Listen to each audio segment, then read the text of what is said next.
Hey SVC fans, Shane Combs from SVC Sports Zone coming to you on this edition of SVC Sports Talk, talking volleyball. As we come up on this week's Tuesday, Thursday, we're going to get real close to the halfway point, and we're learning more and more about the league all the time. Before I get into some of the content this week, just want to give a shout out to Dr. Chris Good Health Chiropractic Center, for all the support he's always given us to put expanding the zone out there and do the SVC Sports Talk Plus and so forth. And I just want to thank all the people that are covering our kids. You know, when you look at the work of John Bruce, SVC Sports Talk, and you see what Litter Media's doing, Sosa's doing. There's a Sporting Pumpkin up in Circleville covering some of our SVC, and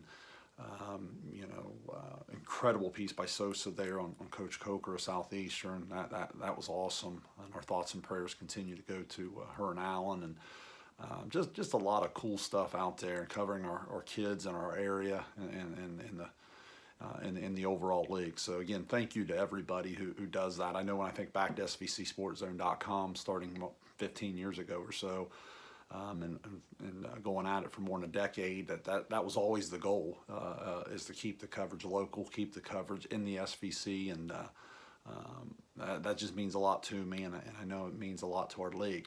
So thank you. You know, as I get going into the volleyball coverage for this week, I've really enjoyed calling some of the matches. Had a chance to see a lot of the teams in person, and Adena there at the top. I think what separates them is just, I guess the word I would use is organization. They're just so organized in their system, and I think it all comes down to the 5-1 attack. If you haven't had a chance to see their young setter yet, I mentioned clear back in the preview, I watched her play basically, Grace Townsend, watched her play basically a few possessions, and I was just like, wow, this kid's a difference maker. And the more I watch her, she just gets better every time. Now, she's young. I mean, does she guess every now and then? Yeah. Does she, is she late to a defensive assignment? Yeah. She's 7 matches into this thing, but she's really, really good. I mean, she really makes them go with Vogelsong and Burns and their ability to attack. I felt like if you didn't get them early, they're going to get more difficult to get, which I think is going to be the case moving forward. We'll wait and see. Because every night's a dogfight in this league. But with Bossert and McQuinnif doing some nice things there in the back row, a kid like Corcoran coming on strong, they're going to add some more and more pieces. They're obviously so well coached. But I just feel like the setter position just absolutely makes them go. She's terrific. She can serve it. There's no question who's taking the second ball every time over. It's get out of her way. She's athletic enough to go get the bad pass. And she's really creative in terms of how she puts the ball in position for her hitters, and I just think she's terrific. So that's something that I think's really set Adena apart here in the early going.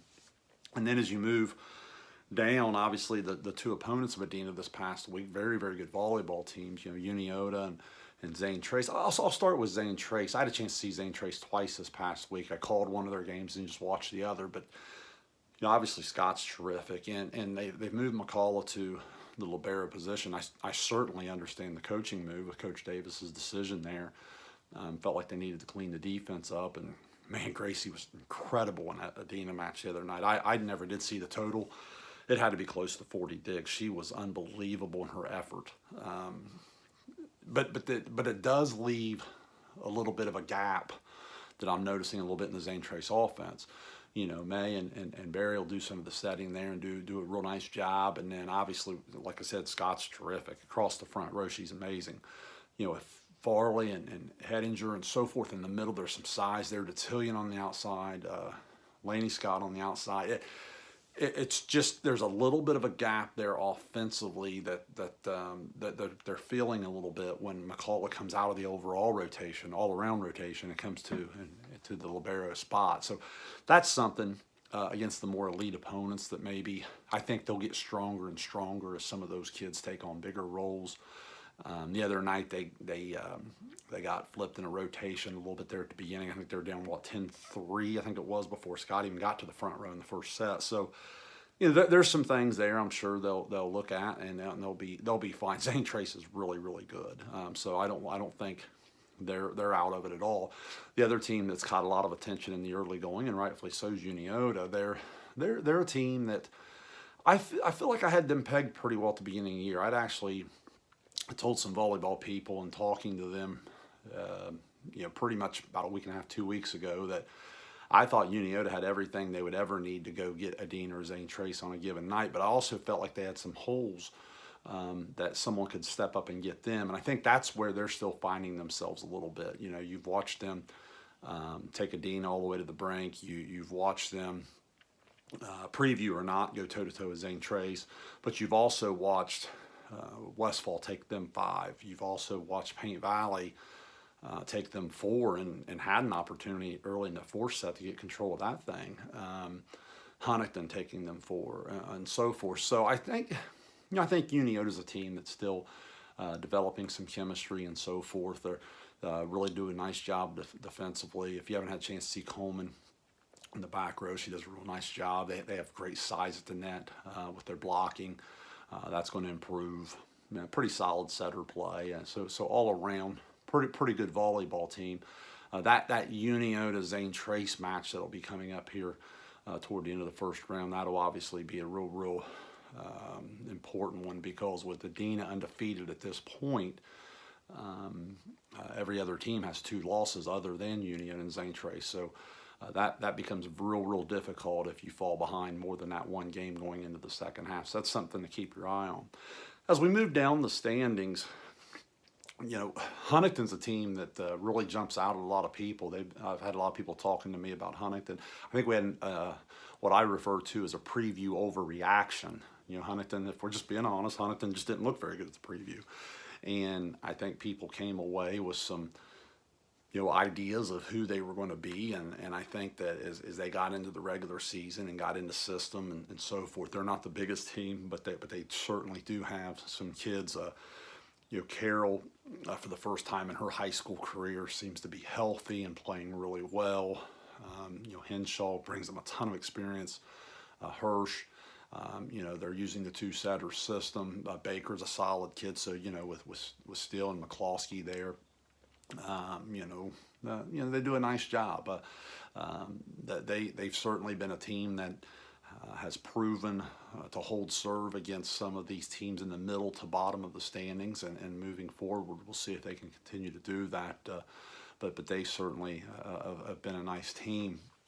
Then you get into this middle group of some teams beating up at you. I had a chance to call a Piketon match a couple weeks back here against Paint Valley, and I don't know if I've seen and again, I know Piketon may struggle a little bit with record, but I don't know if I've seen just an individual talent in terms of the all-around game better than Jazz Lamerson. I mean, she was terrific. I mean, I even know when they took the first set against Southeastern the other night, I think I read where she had 7 kills in that first set. So she's a young lady that's just terrific. She's really good. And a couple of these nights, due to the setup of calling some things, SVC network and so forth, that I haven't had a chance to maybe get some of the interviews on here, but Jazz was terrific that night. Really talented kid. So that's someone to kind of keep an eye on. And then, Southeastern, I mentioned Coach Coker there in my opening. Southeastern's a team that's just going to get better and better. The experience of Pfeiffer and Corcoran, I mentioned Lockheed there in my preview coverage, and they have a lot of size. It looks like they got a little healthier. I saw some box score the other night. It looks like they're getting some kids back. I'm going to get a chance to call one of their matches this week. I'm really intrigued to see them. And then I would throw Westfall right back up there, right there in that middle of the pack.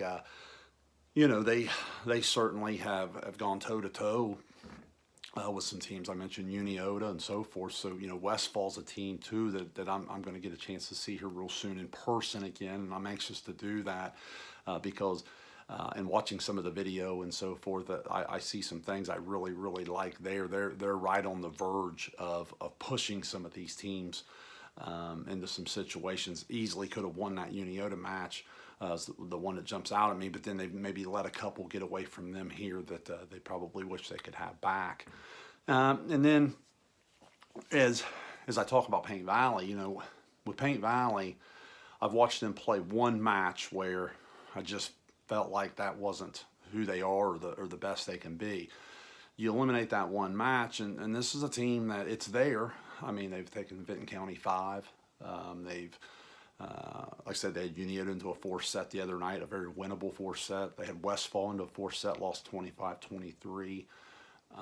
Thought they were far more competitive against Zane Trace and played harder when I had a chance to see them the other night in person. So, tough start for them. Kendall Dye starting to get in double figures and kills more often. I think that gives them a legitimate net presence there, opposite of McFadden. With Potts doing the setting there, he's been pretty solid libero. Carefree's been a senior in that lineup. They've even thrown Karis Dye into the middle with the injuries that they're going through. So we'll continue to see how those seniors continue to come along. But there's some experience there, and they've proven that they can be. They can be someone who could get someone on a given night. So a lot of individual talent, a lot of good teams as always in our league. This particular week, I'll be calling Paint Valley Huntington and Paint Valley Southeastern on the volleyball side. So make sure you continue to check out SVC Network. If you can subscribe a game at a time, you can go back and get the game after and watch it over if you didn't have a chance to see it live. You can also, if you're following a particular team, pay a little cheaper price to get the entire year. So it's just kind of a neat thing to have those particular videos of the matches. So on that note, again, thank you, Dr. Chris Good, for all the support. Appreciate everyone who's covering the SVC out there, and I look forward to seeing some more SVC volleyball in the upcoming week. Thanks, everyone.